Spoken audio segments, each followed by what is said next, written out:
This is the story Beatrix Potter and the Making of Peter Rabbit. Beatrix, oh Beatrix, Annie called. I do not think you are reading unless there is a book outside the window. Beatrix turned back to Annie. I'm sorry, Miss Annie, said Beatrix. I was reading, but then I saw a cute little bird outside. Annie shook her head but smiled. Annie lived in the potter's house and was in charge of teaching Beatrix things like reading, writing, and art. Beatrix, Annie said, let's take a break from reading. Now you can work on your drawing. Beatrix jumped up from her chair and hugged Annie. Then she quickly sat down by the window and began to sketch the little bird. Okay, turn the page.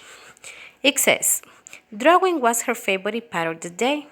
She watched as the rabbit used his beak to tuck in the bright orange feathers on his chest. As she drew, she thought, maybe he has a family. Their nest must be as pretty as he is. The robin soon flew away, but Beatrix stayed by the window thinking until she fell asleep. When Beatrix was older, Annie left the potter's house to start her own family. Beatrix Mrs. Annie, but she was happy for her. She was even happier when Annie wrote her a letter that said Annie had a new baby boy. A few years later, Beatrix was visiting a home by a lake in the summertime. Since it was so beautiful outside, she decided to sit on a blanket in the grass and read a little from Annie. She was so still that while she read a bunny hopped close to her blanket. She stopped reading. Look, here is the rabbit. And watched as another bunny came out of the bushes.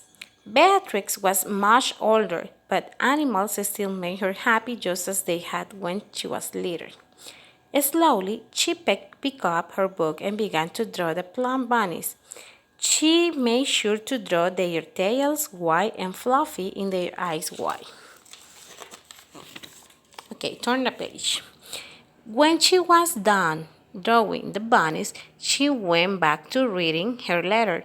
This time, Beatrix read that Annie's son, Noel, was feeling sick. Poor little one, Beatrix says. Maybe he needs something to cheer him up.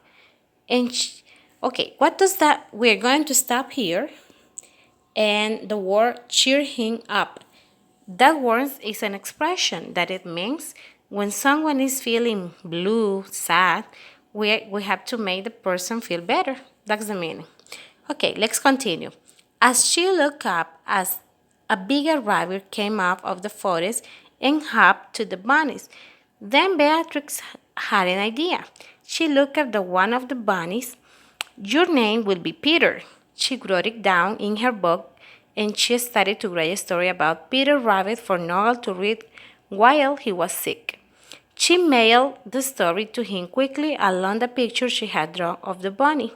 When the story came to Noel, he loved it so much that he asked her to write one more and she did. She wrote many more stories about rabbits, cats, dogs, and other animals that she had in her drawing book. Some people began to hear about her books and wanted copies of their own. After writing for a few years, Beatrix moved to a farm in the country. She wanted to be near the animals she loved. Now, when we read her stories, we grow to love those animals just as much as she did. Okay, this is the end of the story. Those are the questions we have to answer. Is Beatrix Potter a real person? Who was Beatrix's teacher? What part of the day did Beatrix enjoy the most? Why did Beatrix write the story of Peter Rabbit? Okay, so those are the questions you must answer. I hope you enjoyed it. And send me the answers to that platform. Okay, see you.